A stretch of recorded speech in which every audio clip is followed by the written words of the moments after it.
which would be a nod to Kobe's 81. If according to LeBron, he knew that 81 game was on the horizon. I am your host, Danny Ocean, as always, joined by the smoothest man on the planet. Oh, How yo, you it is so funny. First off, I want to start by saying this is the Jerry Rice episode. I knew there was an 80 that we were forgetting. That's This is the it. Jerry Rice episode. This is the Steve Largent episode, the Chris Carter episode, the James Lofton Yeah. episode, the Isaac Bruce episode. Let me start by saying that these legends out the way.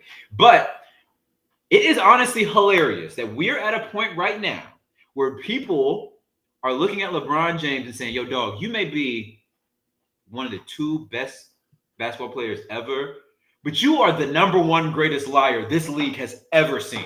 Like, yo, I think at first it was just like a running joke, like, all right, we know Bron lying, but that's just Bron lying to lie. But it's like, all right, Mm-hmm. dog, now we've been building a case with you with these lies. The books, the books, the Godfather, dog, yo. He was like, "Yeah, what's your favorite line from The Godfather?" Bron was like, I mean, there's so many. Just peak There's peak so many. lying. They said, "Yeah, what's your favorite part of that Malcolm X book or whatever that you read?" And he said, I mean, all of it's really really bad." Just I appreciate it. I appreciate an elite liar. Like I And then appreciate lying and not lying about stuff that matters. Lying about stuff that we do not care about. Like if he said, "I ain't finished the Malcolm X book, let me get back to you." Cool. Nah, like he sat there like, how can I get out of this? now, I think my favorite Bron line outside of the "I knew Kobe was gonna score." I knew Kobe was gonna go for the record.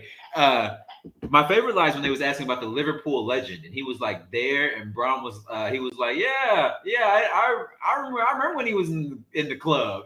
I was just like, yo, Brown, Yo. come on, big dog, come on, big dog. Danny, before we get into our housekeeping items, and kind of get us going, I think collectively you and I both wanted to, as unfortunate as it may sound, start this episode off sending condolences. Mhm. We want to send our truest and deepest condolences to the University of Virginia, the University of Virginia football program, and the three young black men who were murdered this earlier this week. Again, it is unbelievably sad at a country with that's supposed to be such a leader and develop a leader and pusher of democracy in this country, that we continue to have and face these same issues when it comes to gun violence. You would think at some point. Actually, no. Let me stop that. Let me say this. The more these incidents happen, the more it just shows us as people, who and what the powers at be really, really care about. Yeah. It's the UVA thing hits hard because I don't know Same where you were. state, 3 hours away from Yeah. where a nasty, nasty, disgusting, similar incident went down. Maybe about what 14 years ago or so. Yeah. It's been like 14 And, years since and, that. and for those who may not be familiar with Virginia, the University of Virginia and Virginia Tech, we're talking about two schools that are 3 hours apart, 2.5 if you're driving in a car. You're talking about two schools where like families usually are split in half because somebody went to UVA and somebody went to Virginia Tech. I know throughout the most of the time, the beef is, the sports beef is usually real with UVA and Virginia Tech, Mhm. but Hokies for who's, dog? Because this is absolutely, it's just sickening and so heartbreaking because these are three young men, and I'm at the point now where I'm seeing men who are younger than me with a whole lot of life to live Mhm. losing their life to senseless gun violence. So rest in peace to the three young black men who lost their life. Rest in peace to Takeoff again. We just, at a certain point, we have to stop looking at our government to try to do better, and we as people need to do better. But we should also pay attention to the things in which our government wants to really put time and resources into stopping. because I know they had time to make sure a certain student debt relief program got shut down. But when it comes to protecting us Americans and really strictening these gun laws, oh, now it's semantics. Now it's we got to state by state it. Okay, we can do Yeah. better. For me, it hits extra hard because I used to work in UVA athletics, and some of my old colleagues are still there. So it kind of hits a little extra hard. So yeah, everything you said. With that being said, as always, this show is brought to you by goingfor2.com. We're at the halfway point here at the season. Goingfor2.com, we're prepping for the playoffs. We're prepping for championships. A lot of teams are either going to make or break themselves over the next couple of weeks. I know I am in that category after this week, but we'll talk about our fantasy teams later in the show. Again, head over to goingfor2.com for all your fantasy needs. I'm still in first place, but the margin of error is really slim now, and Zach Ertz is now out for the year. So I'm kind of like, tight end was my only weakness, It and now was my your. tight I end think we is talked about gone. that last week. We were like, "Yo, outside Yeah, of tight end, you don't really have any weaknesses." and now my tight end is gone for the year with a knee, but we'll talk about that later. First, we're gonna. I'll let you know right now, you can have Pat Fryermuth I or mean, Joe he's better than or like Joe. it's either Whichever one you want. Who's that? him or Evan. Evan Ingram. Did Evan not Evan? Yeah, Evan Ingram in Jacksonville. Well, again, we'll get to that later because I have a lot of thoughts, and I'm going to the group for some assistance. But let's start with NFL. Week 10 is behind us, and we had a lot of weird games this week. The Bills had the most craziest ending to a football game that I have ever seen. They fumble the game to the Vikings. Jay Jetta make the catch of the not even the year, like of the millennia. It's Yes. better than the Odell catch. Like the Jay Jetta, like dog. Yeah. Oh yeah. That's him, Yeah. and the Eagles Oh yeah. pass over him. Your Packers dead in the water before the game, hopeless. We didn't think about anything, and the Packers beat the Cowboys in overtime. The It's so funny too that we talk about the Packers because remember last week we talked about teams that like our teams like we would like that our teams kind of struggle to match up with, and you Yep. were like, "Yo, the Cowboys look at y'all as the team that they just struggle to match up with and beat," and I was like, "Yo, there's just I think I remember saying this, Yeah, yo, you said it the was Cowboys should there should be no reason that the Cowboys should not take us out back and handle their business." Oh man, 14-point lead going into the fourth. I mean, you can't script that. Go ahead. You Go ahead. can't, and losing in overtime. Chiefs beat the Jags. The Dolphins didn't they? The Dolphins outlast the Browns. Bucks beat the Seattle over in Germany, and the Giants, the New York Football Giants, are 8-1. They're 8-1, right? Are they 7-2? They're eight They're and seven. I think one. they're 7-2. They have two losses. One to Dallas. They lost to Dallas. What's their second loss? I bet you they I lost thought to I thought they're somebody. the same record as the Eagles, but the Eagles have the tiebreaker. Are they 7-2? They Yeah, you're got right. it. You're right. They're 7-2. Because they The only lost to other the 8-1 Seahawks. team, yeah, the Vikings are 8-1, and they're only Vikings. lost to the Eagles. That's why the Eagles are the number one seed. So D, what are your two big overreactions for Week 10 in the NFL? Oh man, are we talking real overreactions? Let me start with the most obvious overreaction that I know you all are waiting on. The Green Bay Packers are fucking back, baby. Here we Oh go. yeah, we are fucking back. What does that mean? That means we are back to having a victory Monday, dog. Yeah, it's so good to say those two words after what 4 5 weeks. Man, big overreaction number one: Christian Watson has arrived and he is here Yes, to he stay. has. And it would not surprise me if we look down a couple years from now and we look back at this wide receiver draft and we say Green Bay took Christian Watson in the second round. That was a steal. That is my overreaction number one. My Okay. overreaction number two.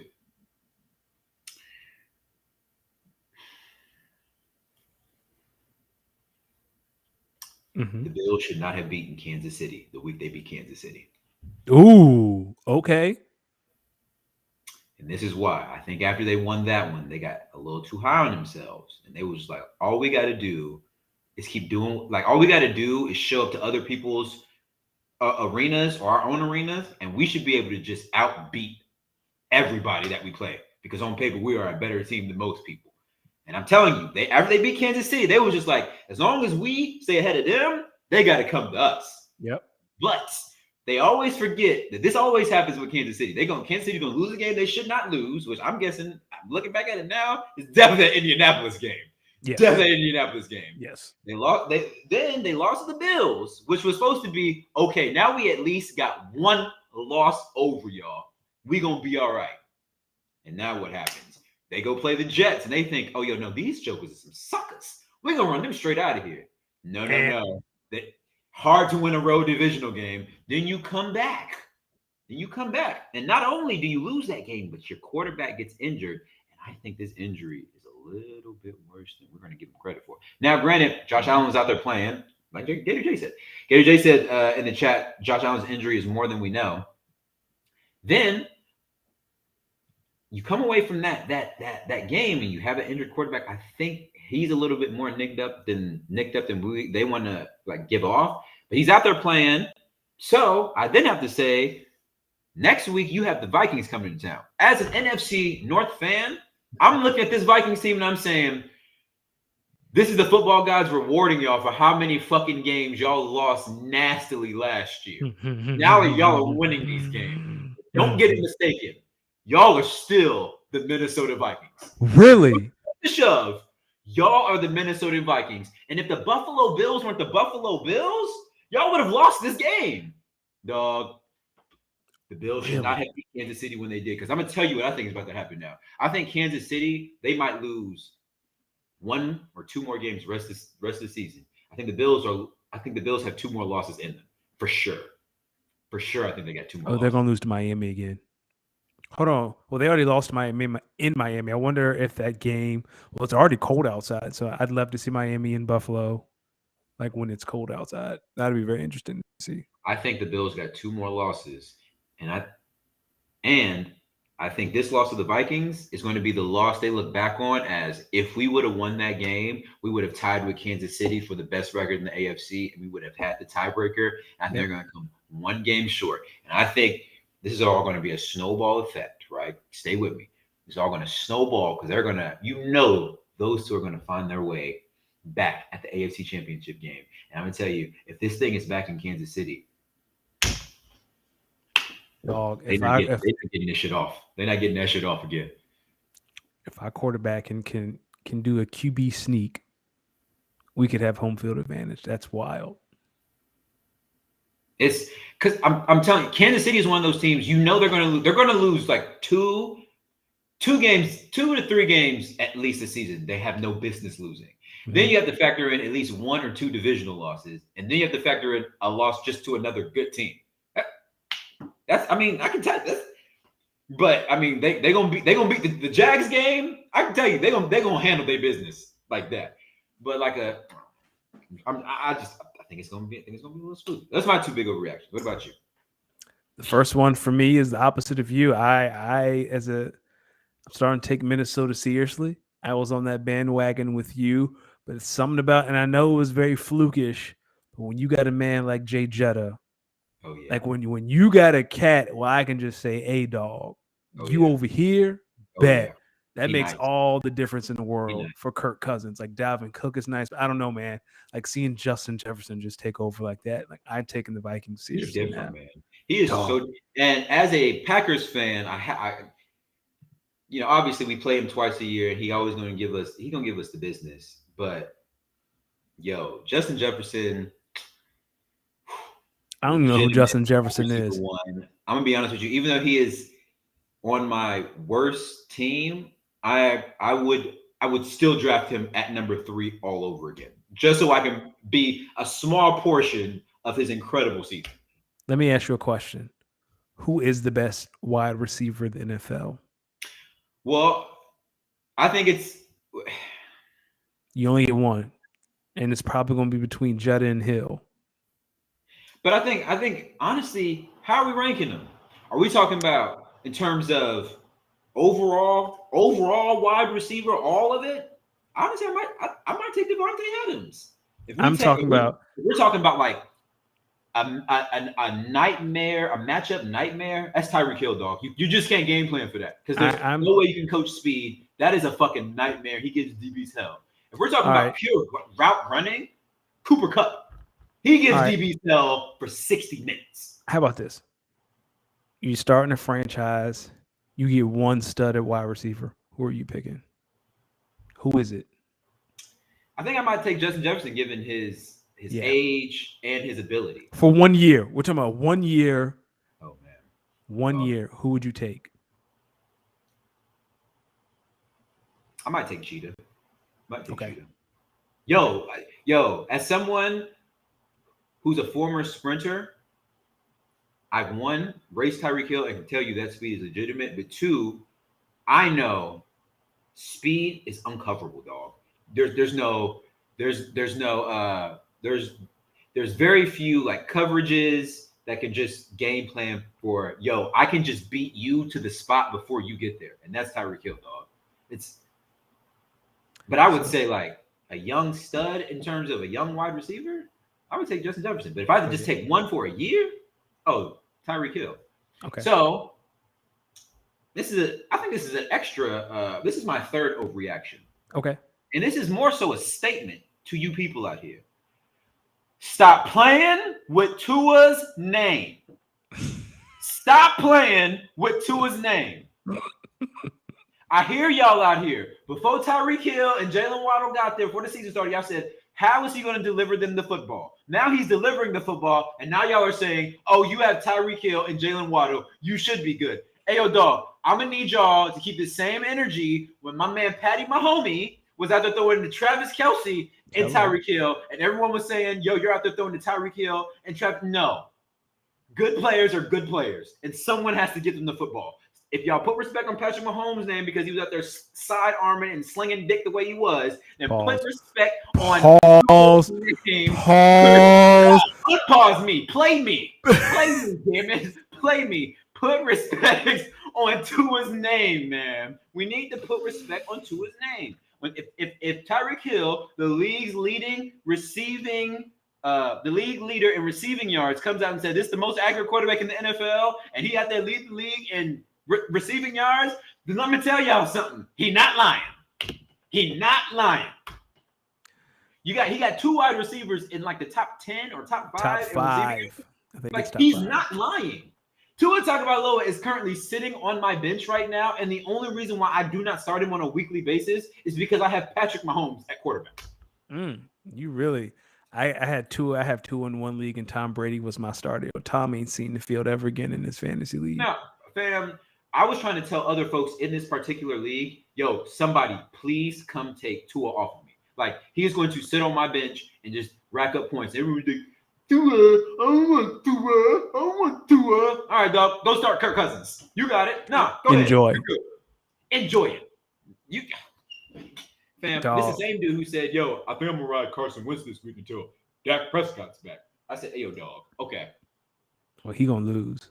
My second overreaction is, Jamie, you're not playing about Donovan Peoples-Jones, and you can see yourself out.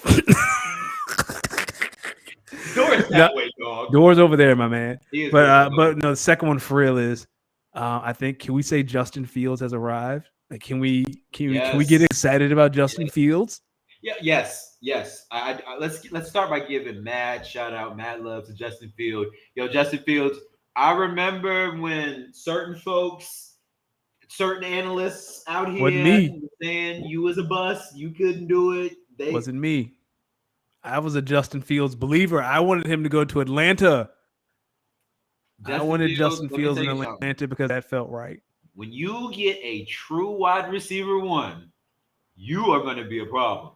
Yes, because Claypool is not a wide receiver one. Like, yo, can you imagine if they get dog? But what I don't want, Justin, what I don't hope is that the Bears turn the Bears into the NFC version of the Ravens, and then follow the Ravens game of not getting a true wide receiver one. It would not surprise me if like the Bears try to trade for a big name like tight end. Don't know who that could be, but I could definitely see the Bears trying to become the Ravens of the NFC, and I don't think that's. I think Lamar and Justin have similar but different skill sets. But Justin Fields has arrived. I love He's it. arrived. He's doing his thing. He can't win any awards, but man, he's playing incredible. Yeah. He's taking the next step. Can you see it? Like you can definitely see he's starting to take that next step. You can see that he can find, and it's amazing. Even like I said, Claypool's not a wide receiver run, but he is competent. It's amazing what happens. You can just get someone who is competent running routes. Kyle said Jets, 49ers, Falcons, Panthers, Broncos. Who else messed up by passing on Fields?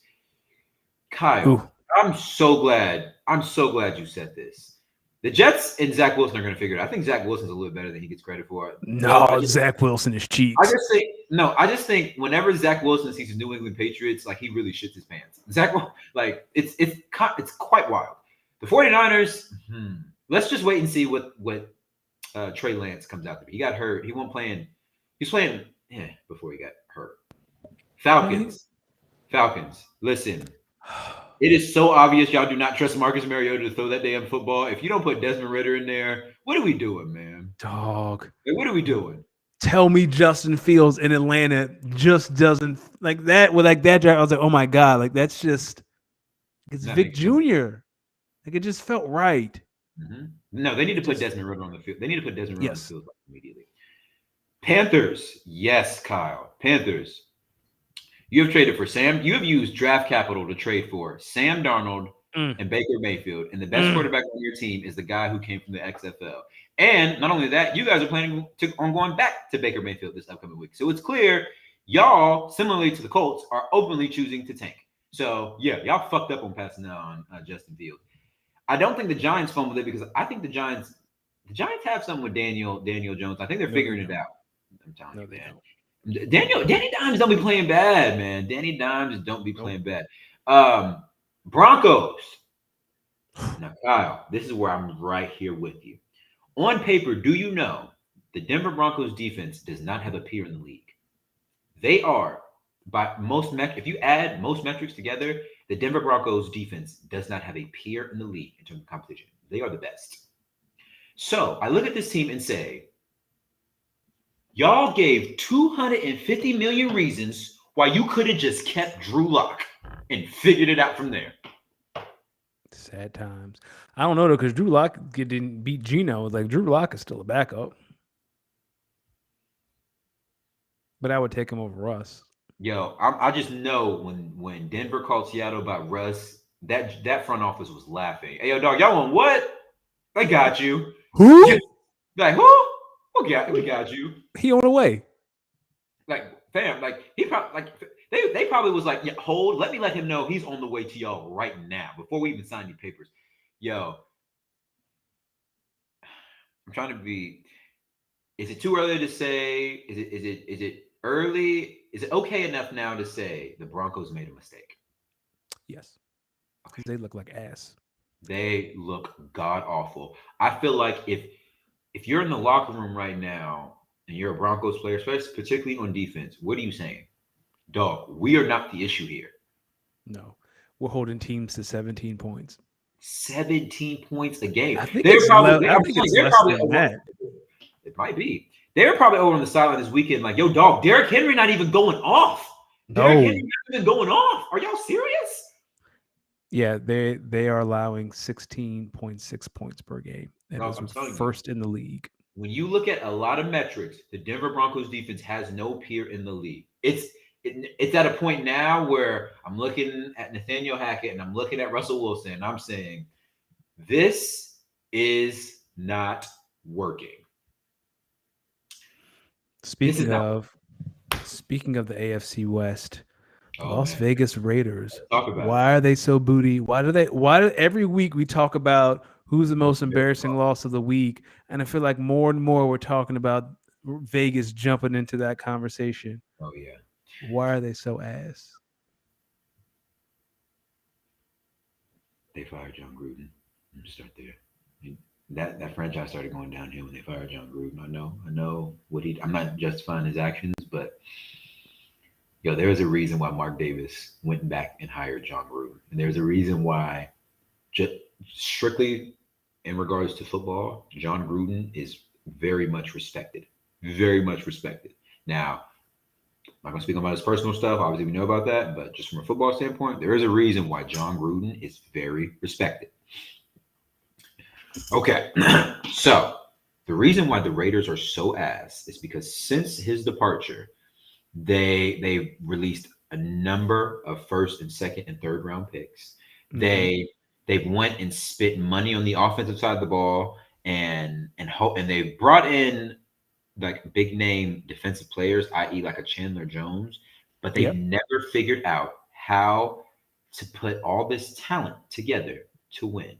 You cannot tell me that an offense that has Josh Jacobs, Hunter Renfrow, Devontae Adams, Darren Waller, and QB'd by Derek Carr, who's not as bad as everyone gives him shit for. You cannot tell me this team should only have what, 2 wins? Yep. 2 wins. You shouldn't be losing, fam. You remember a couple weeks ago, maybe like a week and a half ago, when the Lakers played Denver in Denver, and no, the Lakers played the Lakers played somebody and beat that team, and then like 2 nights later, the Brooklyn Nets came into town and played that same team and lost, and the next day Steve Nash got fired. Yes. I can't remember the team though. I can't remember the team either. I feel like we are maybe we're one more loss away from, I think, a very similar thing happened. Who do the Raiders play this weekend? So you want to know something funny? I'll look that up real quick. I actually researched who do the Raiders play this weekend while I tried to make a point. So I was listening to Bomani the other day, and like, yeah, in a perfect world, they would fire Josh McDaniels, but he has the theory that Mark Davis can't afford it because apparently the owner of the Raiders is one of the brokest owners in the league. Like in regards to his peers. So if you fire Josh McDaniels, you're going to have to pay the rest of that contract out. And Bomani was like, yo, he ain't got the bread for that. So you got to keep him. You know why? Because I think this Raiders organization is still paying a lot of people who are not currently on staff. Yes. And that might be why he's broke too, to Bomani's point. They're still paying John Gruden. Yeah, they're probably still paying what's who? Mike Mayock, the old GM. Like it's good luck, Vegas. Good luck. At least you got the Aces. Go ahead. No, go ahead. At least you got the Aces. They're WNBA champs. They are. Shout out to my girl Asia Wilson. Girl, you are 10 out of 10 5. I lost my train of thought thinking about goddamn Asia Wilson. Let me tell you what a fine woman will do. You listen. Listen. I done lost my train of thought. Damn. Yo, she got you like that? I started thinking about her running the finals, man. She was balling, wasn't she? You know what? Since we're talking about basketball, talked about the Lakers, let's talk about some NBA. There's been a whole lot of action this past week. Yes, on Sunday alone, we saw 250 burgers. 250 burgers. One from Darius Garland, and then Embiid 59. That boy bad. That boy. Listen, he coming for the MVP. I'm here for it.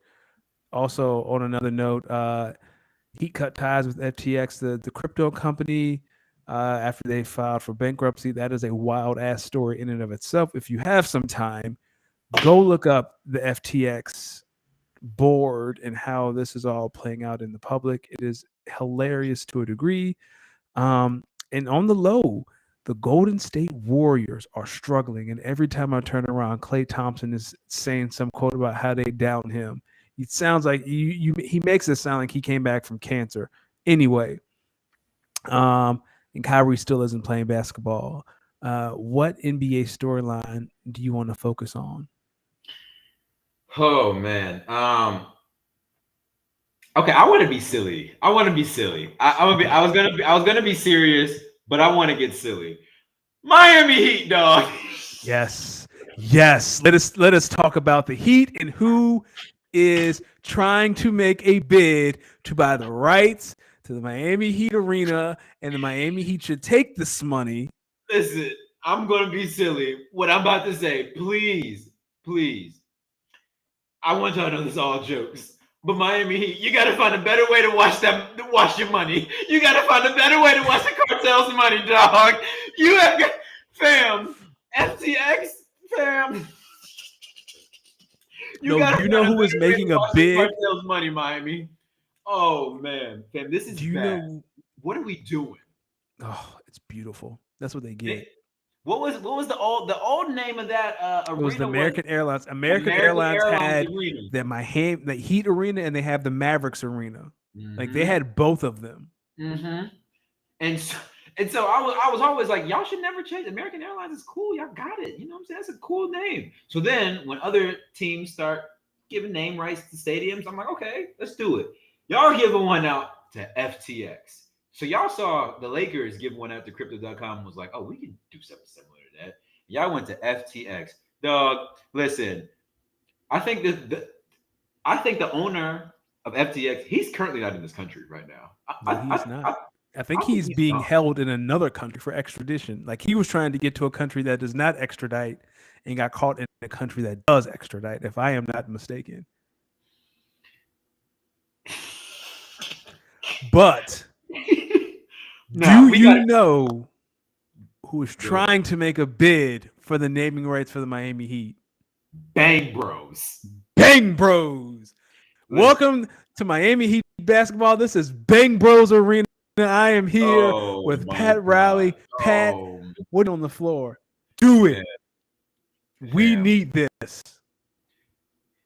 I'm gonna get Can we start thinking of outrageous companies that should just put in a bid for the Miami Heat? Pornhub. Start off. Why not? Pornhub, Brazzers, OnlyFans. Can you imagine?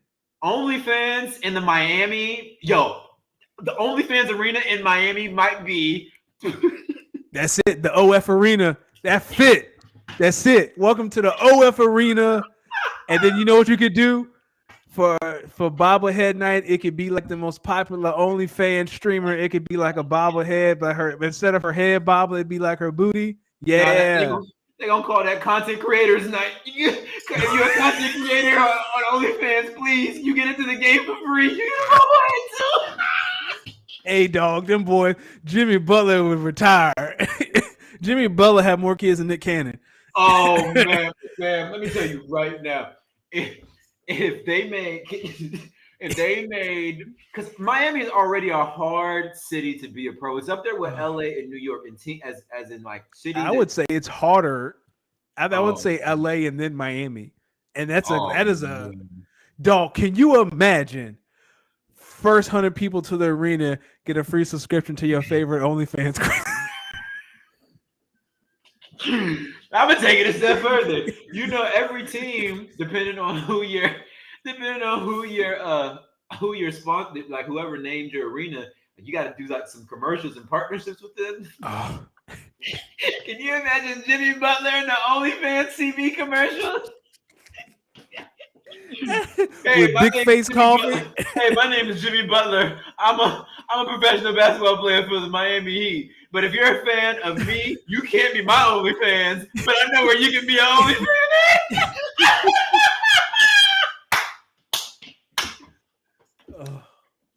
That's it. Oh, we got to speak this into existence, dog. Pat Riley, you have to find another way to wash the cartel's money, dog. I mean, but you can wash it with porn, though. That's the most tried and true business. Can you imagine if Bang Bros get the naming right? They're gonna have and tonight's winners get to sit in the DP section, like. You can see double the action from this scene.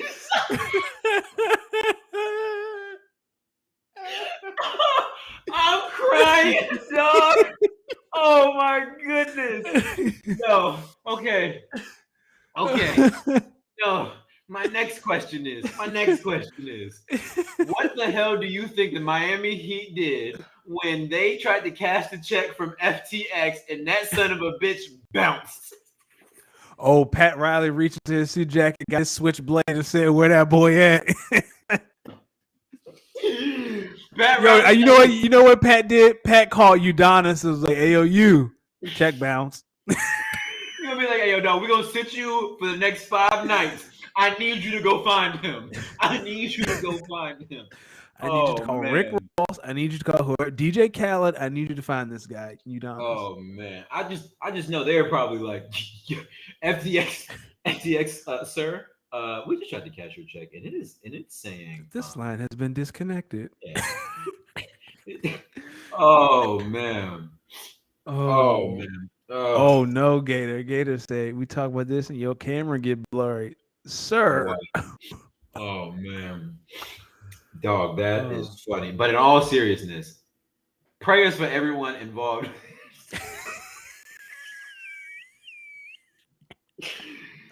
Listen, I'm gonna tell y'all right now. I've heard about the money that has been lost in FTX and in crypto, and I'm gonna say this: if that was my money, I would have went and found my man in that country. I would have went and found that man in that country. Matter of fact, it was clear that none of them hitters, Mhm. invested in FTX. Because if they did, my brother would have Oh, got it'd be a played. wrap. It'd be a wrap. Before we move on, I do want to say one more thing. Don't forget next time you're at a Heat game, go get refreshed at the Squirter station. So moving on to college football. No, wait a minute. No, wait a minute. On a smidge serious note. on a smidge on a smidge serious note. The Brooklyn Nets. Y'all are gonna have to listen. I know your PR team is working very hard to figure out what the fuck are we going to do. It was 1 week ago. What did I say? I said y'all have ostracized this man Yep. in a way that y'all are either going to have to backtrack the way y'all handled him, or y'all are gonna have to let him go Yep. because there is no in between. Y'all put that man on a cross and let the world burn him, and now y'all know y'all need him, and y'all got to either cool him off and heal him, or you got to let him go. But I'm gonna tell you, I listen. You know he was only supposed to be suspended 5 games, right? They on game number 6 tonight. He ain't playing. Players don't know what's going on. You know what that tells me? That it tells me when Kyrie, Sean Marks, and Josiah met, they probably quickly realized Kyrie is not anti-Semitic at all. I think they quickly realized that, and now I bet you the real internal battle is probably like, yo, Kyrie, you can't.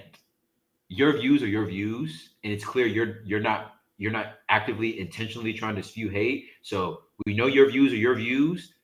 Please be cautious on the views that you put out in the public. And Kyrie is probably somewhere like, yo, I'm Kyrie Irving. I have this platform for a reason. I want to speak. I want to use my mind. The Brooklyn Nets are like, I promise you, the Brooklyn Nets are probably telling them, please, every time you talk, we get attention. That's just not what we want. And he's probably like, I have this platform and I'm not trying to spew anything wrong. I just want to get a message out there.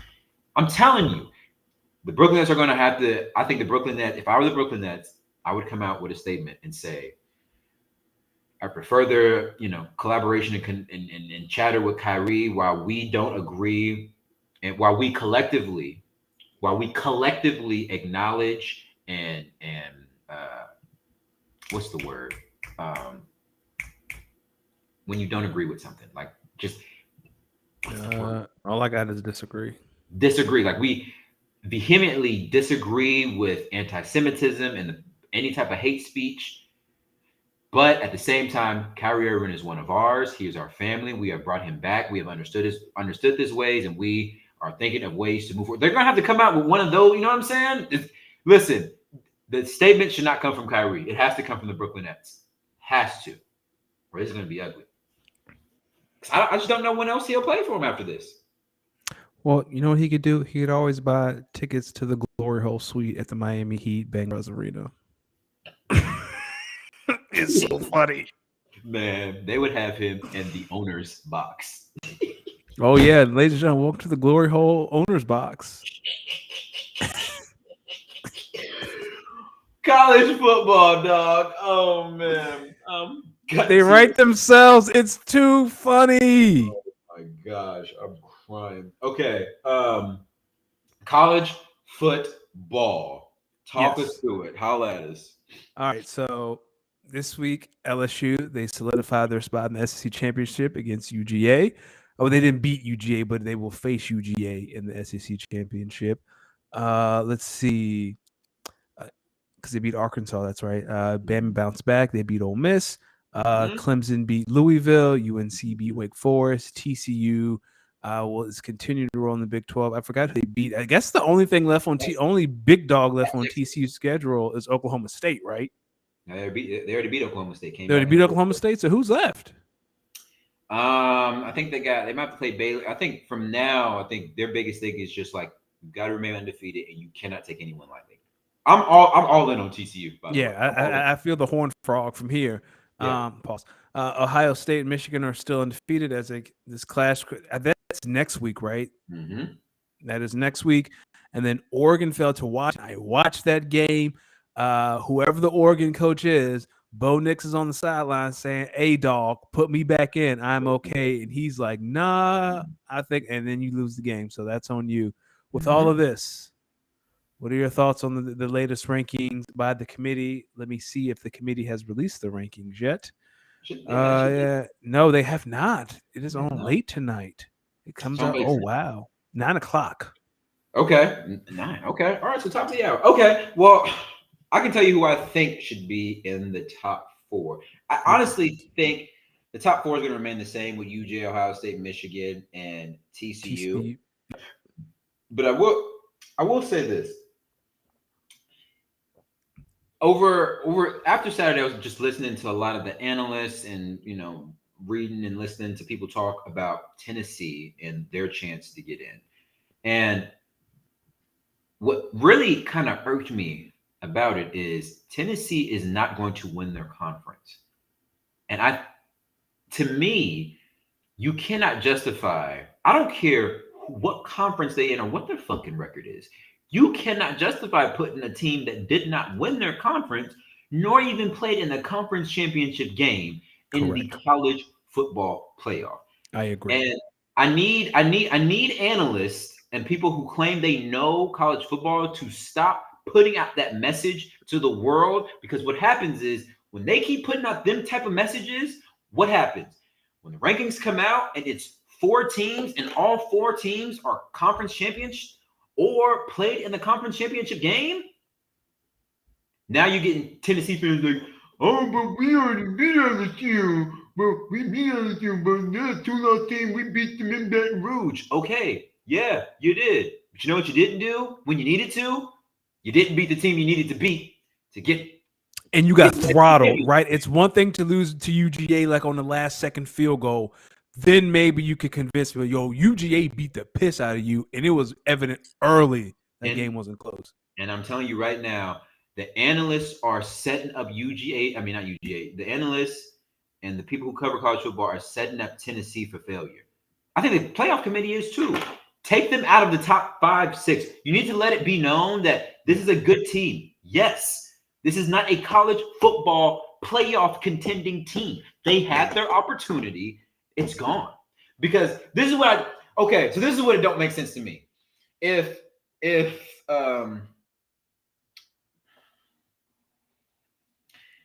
we all know that the winner of Ohio State Michigan knocks the other one out of playoff contention, Yes. why do we not hold UGA and Tennessee to the exact same standards?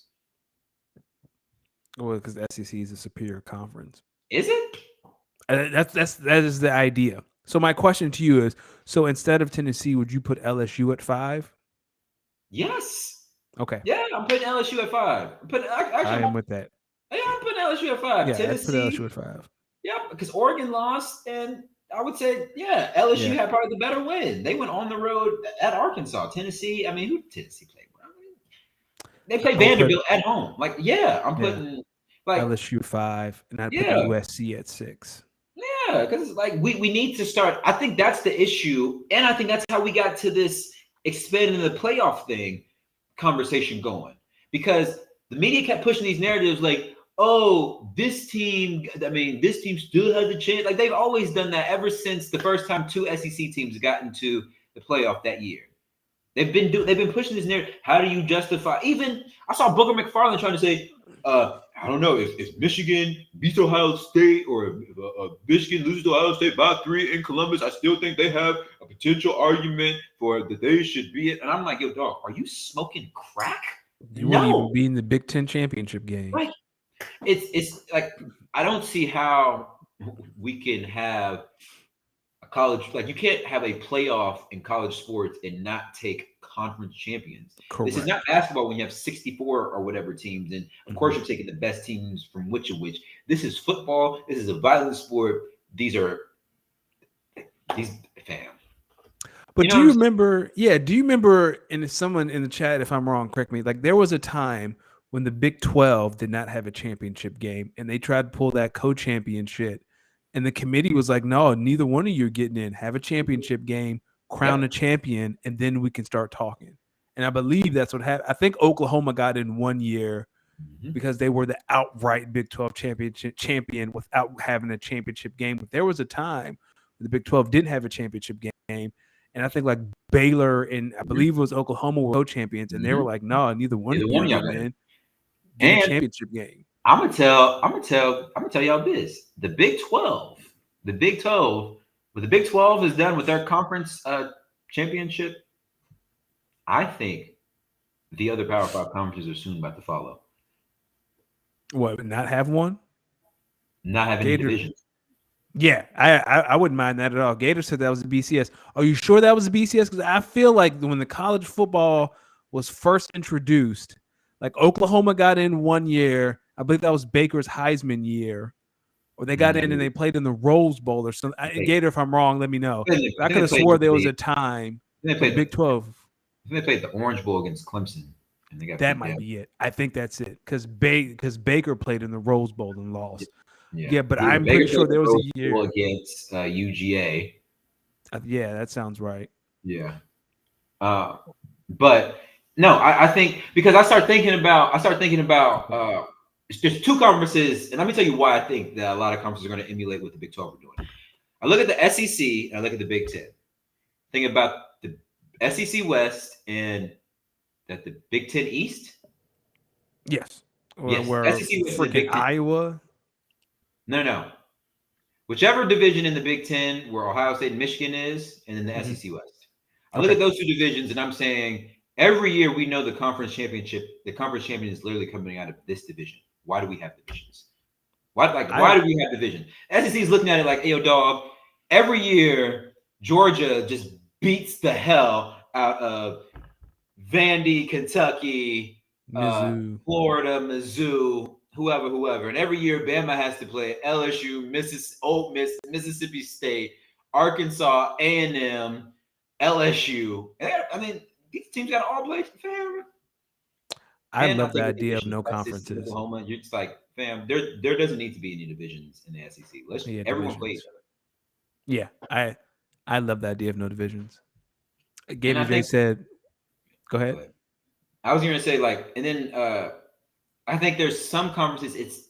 I think it's better with divisions. I think the Pac-12 go ahead keep divisions because because the Pac-12 is a jumbled mess. Like I mean, really, you just never know. Year in year out, you don't know who's going to come in. So I think divisions are cool there, but I think in divisions where it's clear one division is just straight out the best division in this conference, and we just need to cut the divisions. I go to SEC and I go to Big 10. So Gator J back to the Big 12 championship. Gator said once the playoff committee got in, it was the one true champion conversation. Yeah, and he also noted about you talking about divisions in 2025 when Texas and OU join. There'll be 16 teams in the SEC, and that will change the layout. Yeah. I think D, I think speaking of that, like 16 teams, I mean, how many they play how many non-conference games? What, two, three a something like year? that. Yeah, I mean, you could either take one non-conference away and then have everyone start playing each other, or yo, That would be interesting. listen, at what point, okay, and that's another thing I think is going to change because of the playoff committee. Eventually, teams are going to have to, like, I think the playoff committee is trying to push Power Five schools to start scheduling non-conference games with each other. Fam, you're not winning me over playing Eastern Washington and Southern Illinois every year. Well, so And that's more so to help those small schools than it is to help the big schools. Like those schools get a lot of money. A lot of schools earn their budget for the year by going up to Bama and being sacrificial lambs. yeah, I would say I guess I should say this. True college football playoff contenders, and I think we've had the system now for what 8 years now. So we know the teams that are legitimate contenders and teams that true legitimate college football playoff contenders. Your non-conference game should always be Power Five schools. Period. Yeah. I just So like instead of Montana State, go play Syracuse. and I want Boston there's College. there are some schools out here. They don't care. They will play you wherever. Bama is one of them. Like, well, granted they have like games against the Citadel and stuff like that. But check Bama do not be afraid to play anybody. Anybody. UGA, I'll give them that. Like UGA, low key, they'll play a non-conference game. Go ahead Oregon and really say don't be afraid to play anybody either. They're like, there's a couple of schools. I'm like, yo, Ohio State, Notre Dame, Clemson. Clemson. Oh, Dabo. I will give you this. Dabo is not afraid to schedule a game versus anybody. You know Nope. why? That would be looking at Dabo is looking at the ACC like it's sweet. Because it is. It is, man. We so sad in the ACC. We are so sad. Yeah, what do you think of Drake May, Who's that? the quarterback for UNC? And they're Oh, the saying that freshman? Like, he's a true freshman, right? they're saying if he was draft eligible, he would be like QB1. And I'm like, yo, Chill how out. do we get here? Like, How do we get here? Chill out. how do we get here? All right, Chill out. you ready to get into the quick hitters? Let's do it. So, Monday Night Football, Commanders and Eagles. Do you have any quick thoughts or quick hitters on that? Honestly, yesterday's game is the definition of any given Sunday. Legitimately, we do all this analyzing, we look at all the numbers and so on and so forth. But sometimes, yo, someone just kicks your ass. Someone just kicks your team's ass, and you just got to live with the result that day. Yes. And that's kind of what happened last night. I went to that game thinking Eagles plus 10.5, and it's not even going to be. They're at home on a Monday night. It's not. This is going to be a beat down. And literally, from the first time Washington got the ball, and they put an emphasis on running the football, and they were converting, and they were staying ahead of the sticks. I said, "Oh yeah, I didn't see this game before."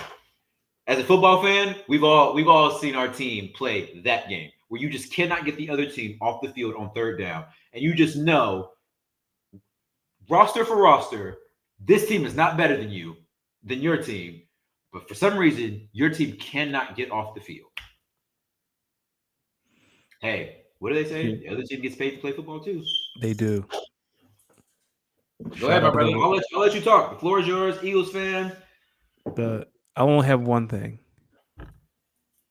That ref must be a college ref because when he took a knee, he tried to convert the third down, realized he couldn't do it, ran backwards and took a knee. The play was still live.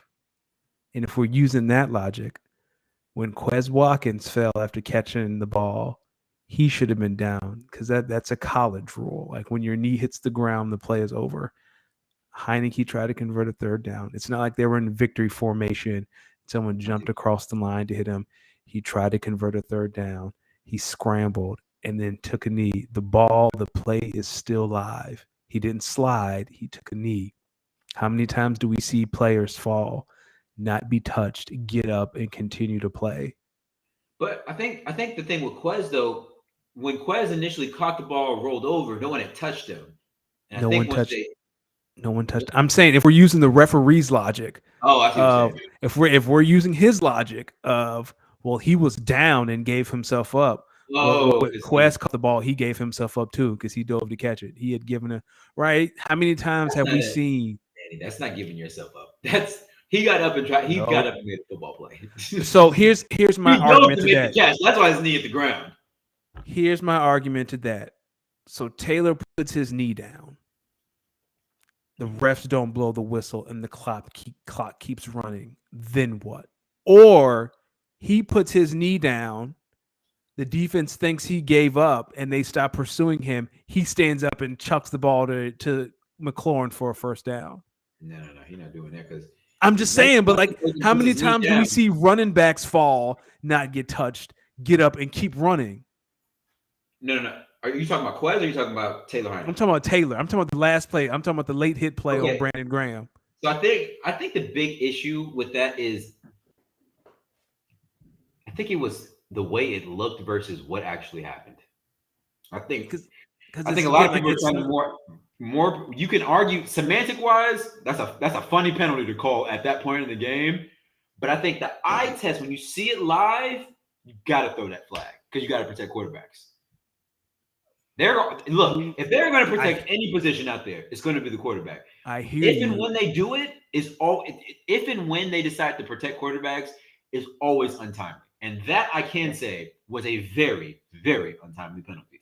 I But I will don't say think it was the this. most egregious one. I still don't think it's the most egregious The one. face mask one was absolutely Yeah. bonkers. For me, it's like if you have a team that's willing to push the envelope, like a Bill Belichick, like who's to say you don't try that play, have Mac Jones take a knee, defense gives up, he gets up and throws right? Like you have to touch someone so they're down, especially in that kind of situation where he's trying to convert the third down. Again, it's not victory formation.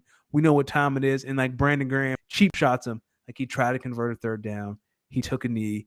He Let is me tell you. live until someone touches him down. Let me tell you something. The reason why that won't happen, what you're talking about, like the little trick play there in the NFL, is because my man, they're going to make sure that you feel that Yeah. hit converted. You are not going to be. You are going to go back to your offensive coordinator and say, "Yo, take this play out of the playbook for good." And that's why I don't think you'll see it.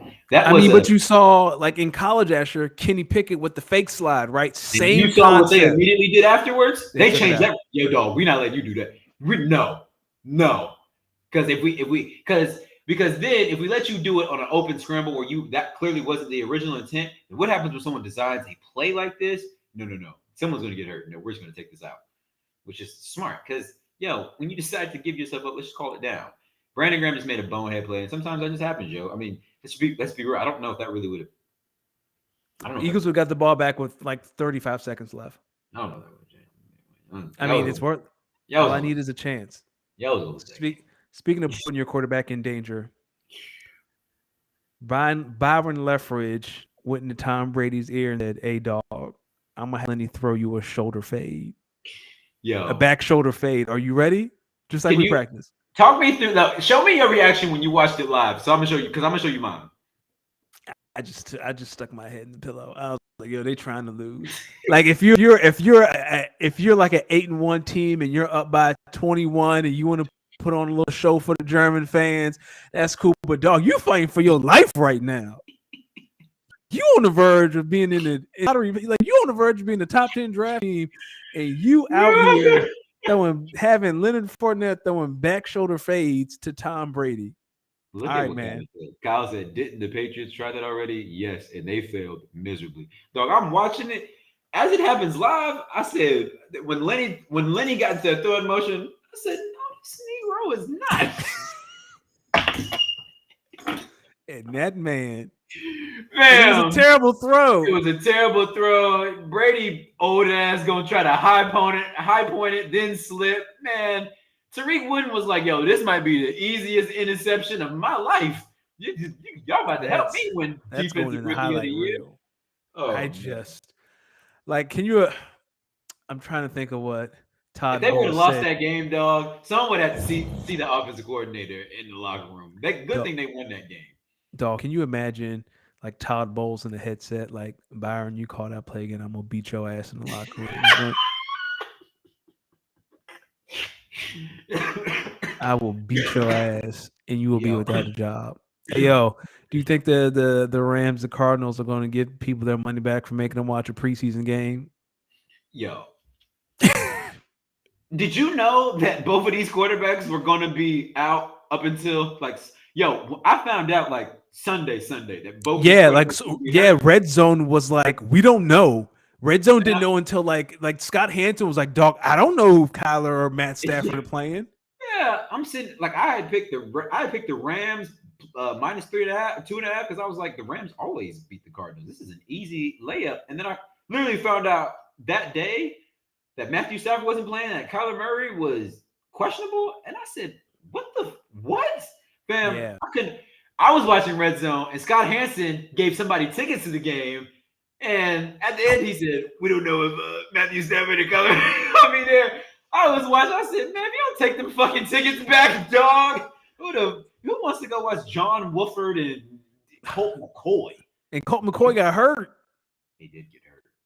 He Like, did get hurt. dog. He did get Yeah, hurt. like they took that to the absolute deadline. I know some fans were calling that the Rams sales department like, yo, can I get my money back? I don't think I I know even you're not charging me for this. yeah. Yo, we talked about the fighting Jeff Saturdays a little bit up in Indianapolis, Jeff Saturdays. but I need to know because let's just think about this situation, right? Right. So Matt Ryan's playing bad. Yep.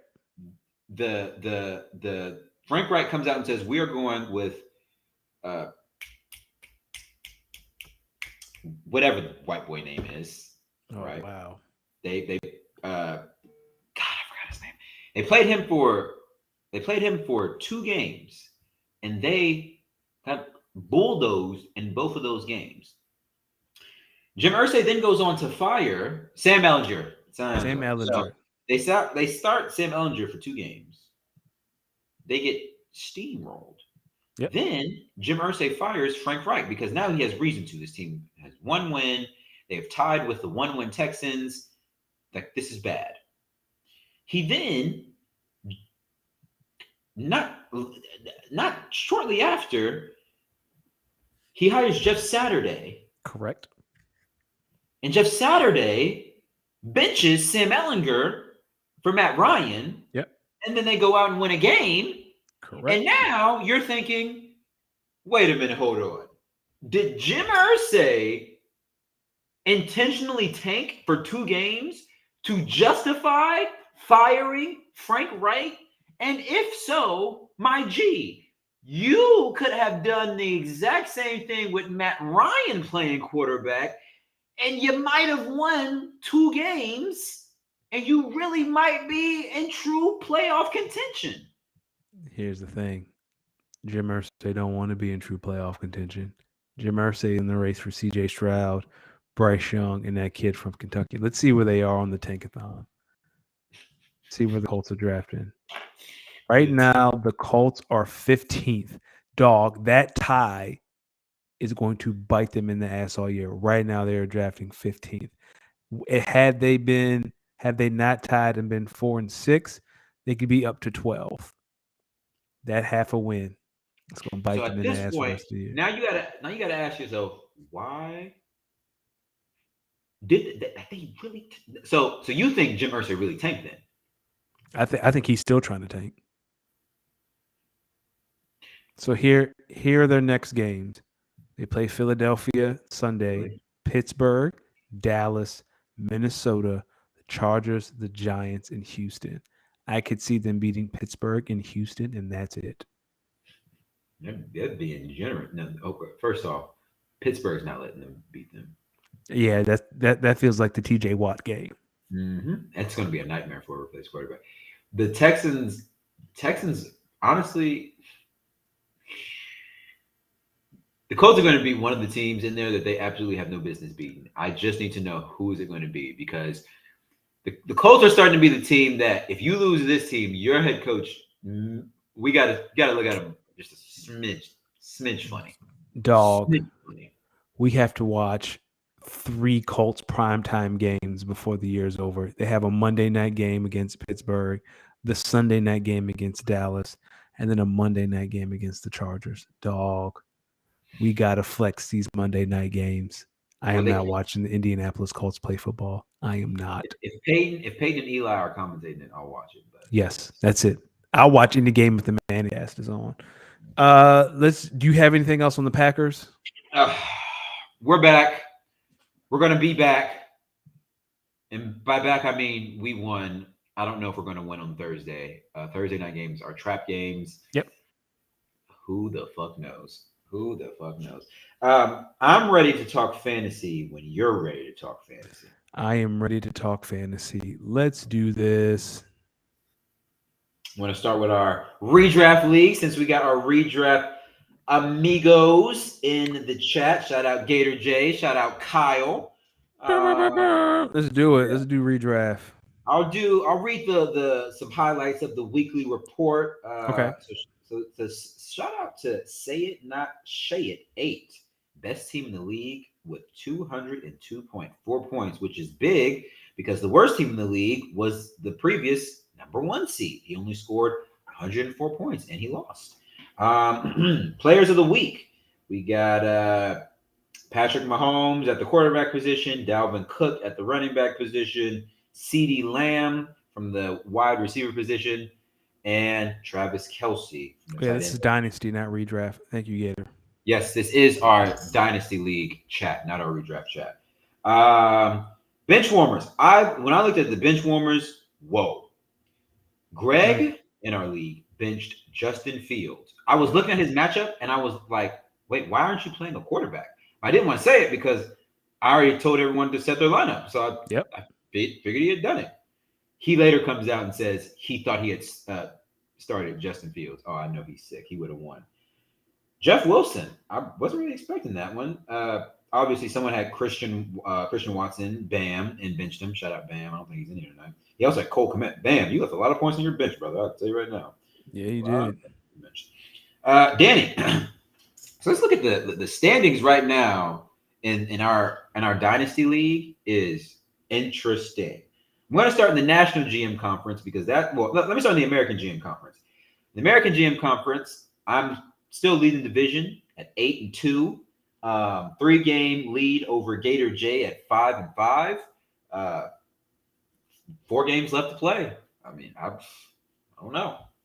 4 games left to play. I have a 3-game lead. I think one more win and I should solidify myself as winning the division. I think so. I think you can start talking about that. Yeah. In the National GM Conference, this is where this league gets very, very interesting. The National GM Conference has 2 7-3 teams, a 6-4 team, and a 5-5 team. Some hitters, yo. Like the 5-5 team is the second best scoring team in that division. You're 6-4, but you're the worst scoring team in your division. So you're finding ways to just win games. And then there's 2 7-3 teams, both with a legitimate chance to win the division. So, and I just beat the 7-3 team. That was me. I won with Christian Kirk on a bench. Holla at me. So the National GM Conference is wide the fuck open. I'm going to be very curious to see who comes out of that one. And hopefully I can go ahead and solidify my division crown and, get ready for the playoffs. Get your bye week going. Get ready for the playoffs. All right. Are you ready to get to our redraft league? Let's do it. So, people, we are talking about our redraft league. Let me remind you, this is a 10-person PPR redraft league. 2 divisions, NFC and AFC. Currently, Danny is still leading the NFC at 7-3. He lost this past week and had a big injury at tight end. Danny, you want to talk about it? Yeah, so I think last week we talked about I made a trade for Jalen Hurts. It did not pay dividends this week. Derrick Henry had a bad game. Nick Chubb did his thing. Debo Samuel had a bad game. I'm a little worried about Debo. A.J. Brown had a bad game. Josh Jacobs did okay. My only weakness, in my opinion, was at tight end. My tight end was Zach Ertz, and my depth is Evan Ingram. As you all know, Zach Ertz blew his knee out. So now I am kind of scrambling for some sort of tight end depth. Right now, I have made. Well, I don't want to tell you because you might take it from me, so I'm not gonna say what I did. What I'm trying to do. But I'm trying to find some more depth at tight end. Evan Ingram is on a bye this week, so still trying to figure out what I'm gonna do on that front. I might try to make some sort of trade for some sort of mid-tier tight end. I have a lot of wide receiver depth. I might see if I can unload one of my wide receivers for some Wide sort of receivers. You dog. got mad running backs. Nah, those are my bread and butter. Like I hang my hat on those. So like I might see if I can take George Pickens or Garrett Wilson and see if I can pry away some sort of tight end depth from somebody. I don't need a star.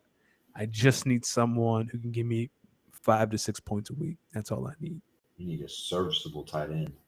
Yeah, I just need a Well, serviceable tight end.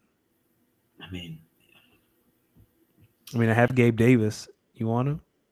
I had Gabe Davis. What are I you know. talking I know. That about? was a I got joke. you. All I got is Pat Fryermuth and Gerald Everett.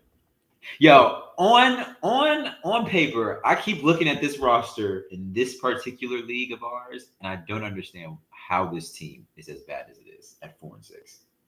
Yeah, I'm it's a on good. I am on a 4-game losing streak, but I have Kirk Cousins and Justin Herbert, Tony Pollard, Dante Foreman, David Montgomery, Leonard Fournette. I have Justin Jefferson, Devin Duvernay. I got Keenan Allen, Chris Godwin, Chris Jay Olave, Herbo.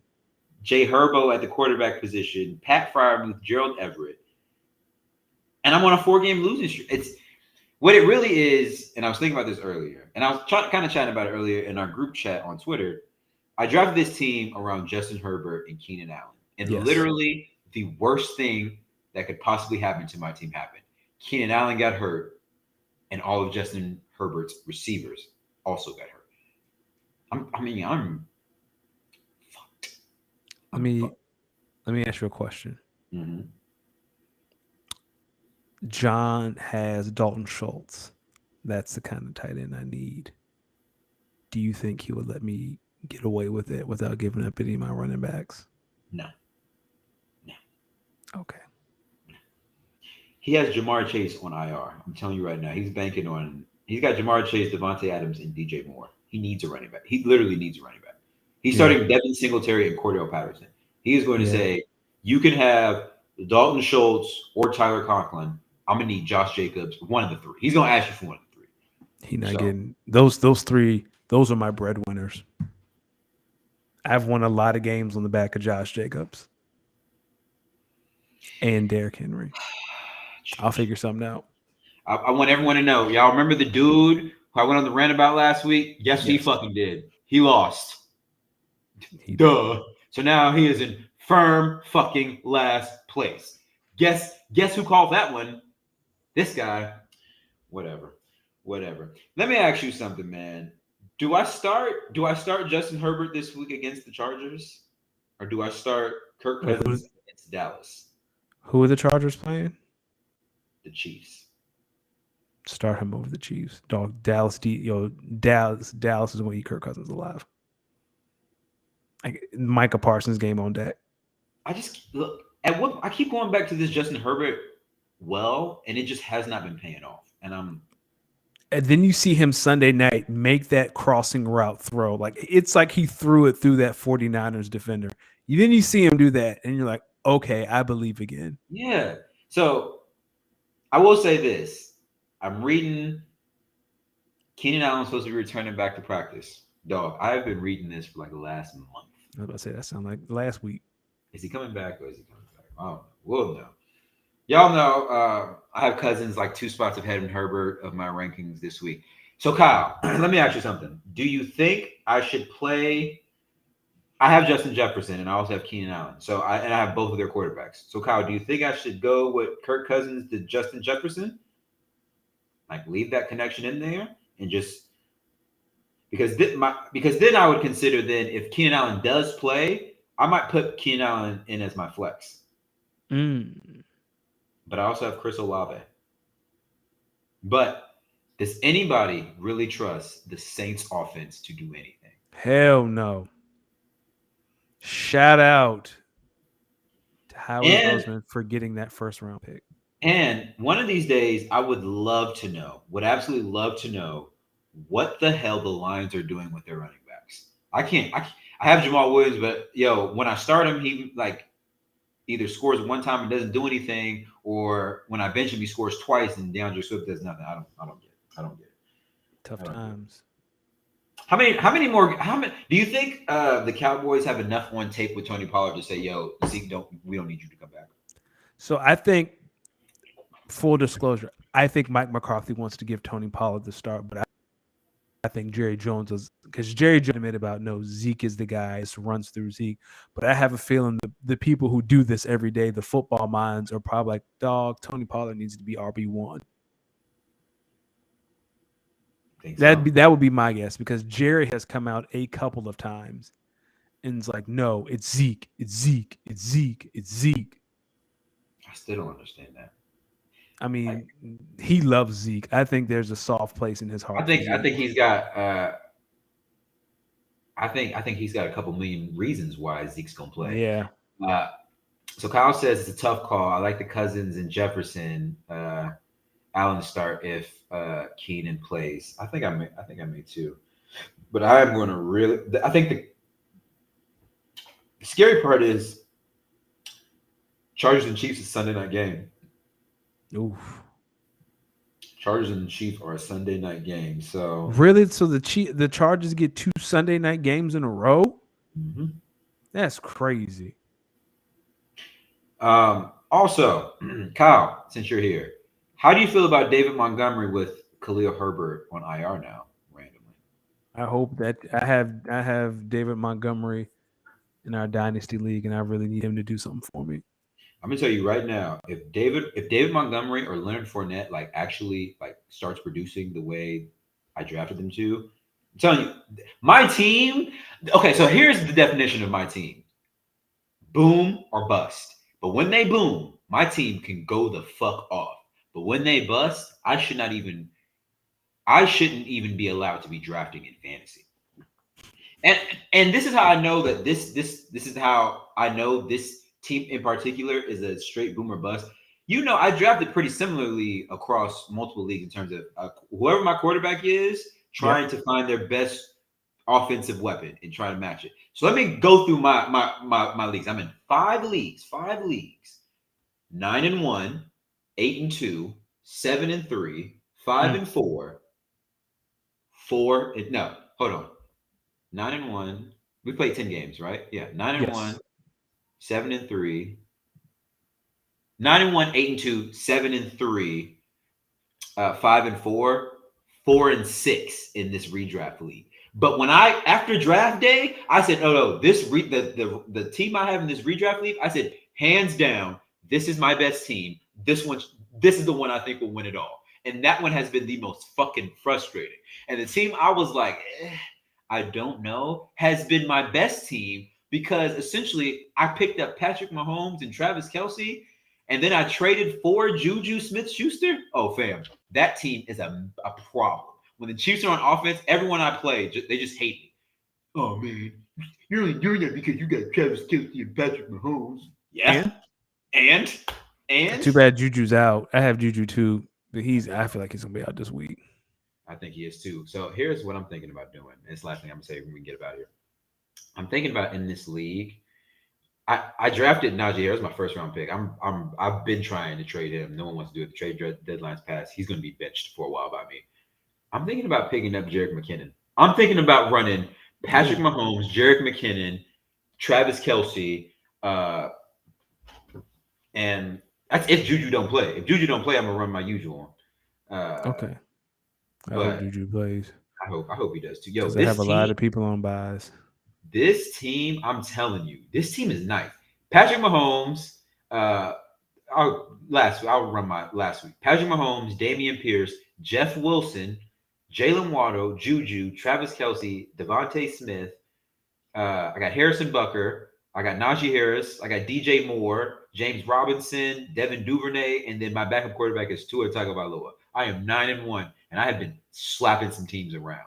Like when I was 6-7-0, everyone was like, when I was 4, 5, 6, and everyone was like, "No, this team's only a matter of time. It's only a matter of time." And I keep telling, I was like, "Yo, Patrick Mahomes, like, first off, he's spreading the wealth around, and I have his best receiver, like, legitimately his best receiver. Are you shitting me?" Also, shout out to Lamar and Mark Andrews because I need that connection to come back. Yes, they are back, baby. I We need back. that. Let's, you know what I'm saying? How many you think? I mean, what are your leagues? What are your records in leagues? You're in 2 or 3? Yeah, I'm in 3, so I am 6-4 in Dynasty. I am 7 and 3 in 7-2, redraft. 7-3 or 7-2, 7-3, 7-3. We You're played, right. yeah, we played 10 games. And then I'm in a Yahoo Fantasy League with some old colleagues of mine. I do not care about this league at all. I barely participate. I am 3-7. So you really got 2 leagues. Okay. Yeah, Okay. like I really don't be paying attention to this, and I will half my say team is hurt.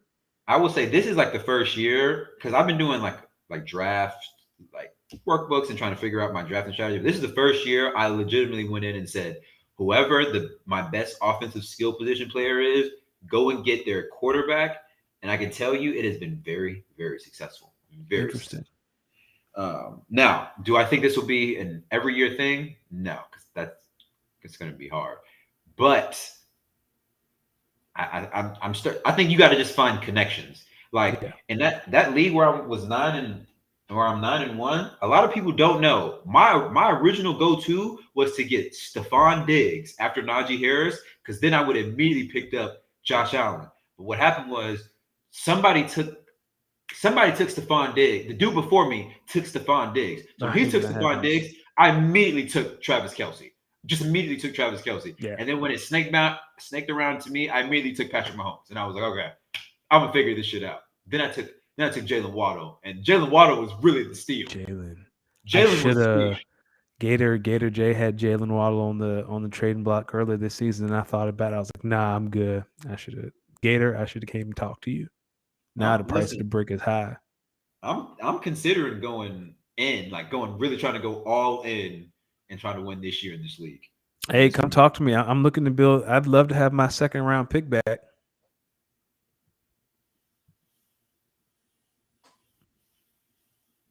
I'd love to have my second round pick back if you talking right.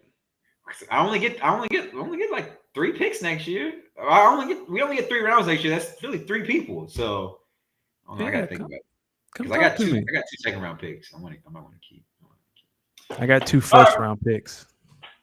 I know. That's it. Yo, how do you feel? How do you feel though about that? Because you technically we both really won this trade. If you like really think about it. Yeah, it was a win-win. We like easily both really won this trade.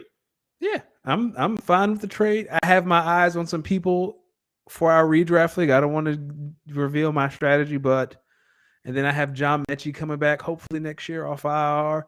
Javonte Williams will be back. Will be coming off IR. So this year, like if I make the playoffs and win, cool. I don't expect it. Like my team is really in shambles right now. Hopefully next year we'll come back full strength, get some promising rookies, maybe make some picks, maybe make some trades. We'll see. Yo, I might try to be like the Rams. I might try to go all in. If I win, if you know what I'm saying, if I'm lucky enough to win, What do you need? What do you need? A wide receiver. But I say that I think I have Tyreek Hill in this league. Okay. I mean, but I need I want like another. No, I don't have Tyreek Hill in this league. Okay. I mean, you want like a no, Mike Evans? I do. Excuse me. Yes, I do. Yeah, I do. I need it. I just like a Mike Evans or like a Christian Kirk. Maybe, but I also want a stud, and I might dangle out 2 first round picks and see if someone can give me their best wide receiver. I mean, Christian. I'll give you Christian Kirk for one of those first round picks. I'll give you Christian Kirk for a second and a third. Let me look at your roster. We can talk about it. All right. Yeah, let me look at your roster. Y'all, once we sign off, make sure to catch Gator J on Cheat Sheet at 9:30. All right. And Danny, let the people know where to find us. I'm going to find us a little song for us to maybe get up out of here. find me on this Bird app at Danny Ocean 41. If you see my eyes wandering off the screen, you do have Tariq Hill in this league. I am on D's team trying to figure out if there's a way we can figure Gator out J a just said trade. Devontae Adams for 2 first-round picks. Yo, I got to think about that one because he might Ooh. have me. He said Ooh. Devontae Adams for 2 first-round picks. Oh, I I got to don't know. think. I don't know if I can. I don't know if I can top that. But I it looks like you need a tight end. I have two decent tight ends. I have Dalton Schultz. I got Mark Andrews. Oh, that's right. So I got T.J. Hawkinson and Dalton Schultz. But never mind. You got Mark Andrews. We can Tyreek talk. Hill and Devontae Adams on the same team with Jonathan Taylor and Derrick Henry. Oh my That's god. that's vicious. Nah, I don't know, Gator J. Are you sure you want to do that, dog? Are you sure you want to do like from a competitive standpoint? Are you sure you want to do that? Gator J said, "Come holler at him." No. All right, Danny, let the people know where to find us, my man. Find us on Twitter, Instagram, speak on it underscore. Speak on it underscore pod. Again, as always, speak to us, send your questions, speak on a pod 14 at gmail.com. It could be anything fantasy related, it can be any kind of question. Speak on a pod 14 at gmail.com for your questions. Follow us on Instagram and Twitter, speak on it underscore pod D. Where can the folks find you? People, make sure you're following the kid on Twitter, on Instagram, on Twitch, on YouTube, anywhere where you can find socials. Even on Be Real, if you're a Be Realer, I'm here. Okay. At LosDeemix, that's LosDeemix. Make sure y'all holla at me. I'm here. Love the people. Love the chatter. Shout out Kyle, Gator J, everyone for pulling up. If you're listening via the audio, make sure you like, make sure you comment. We're really trying to grow both our own platforms, but as well as the pod. We're trying to, what I'm saying, we want to expand our audience. I think this song I'm about to play. The song I'm about to play is from a new album last week dropped by one of the greatest of all time, and Nas. He linked up with producer Hit Boy for the third installment of their King's Disease series. This is KD3. The song right here is called I'm on Fire. Here, I'm gonna start it over, give this a little bit of flavor.